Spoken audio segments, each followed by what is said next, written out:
మేనేజర్లకి special priorities ఉంటాయి, ఆర్టిస్టులకి రైటర్లకి ఉండవు.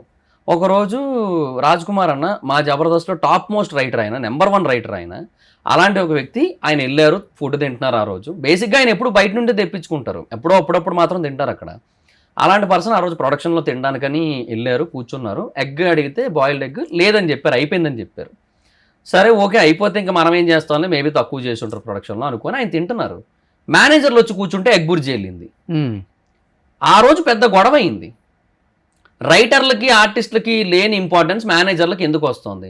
కష్టపడేదంతా మేము, స్కిట్లు రాసేది మేము, బ్రెయిన్ పెట్టేది మేము, మాకు లేని ఇంపార్టెన్స్ అక్కడికి ఎందుకు వస్తుంది? వాళ్ళు ఏం చేస్తున్నారు అసలు అనే క్వశ్చన్ వస్తే నెక్స్ట్ డే ఎగ్ తీస్తారు ఓవరాల్గా. ఇప్పుడు ఏం చేయాలి? బేసిక్గా గొడవ ఆడినప్పుడు అందరికీ ఈక్వల్గా పెట్టాలి. నెక్స్ట్ డే నుంచి ఎగ్ తీస్తారు కంప్లీట్గా.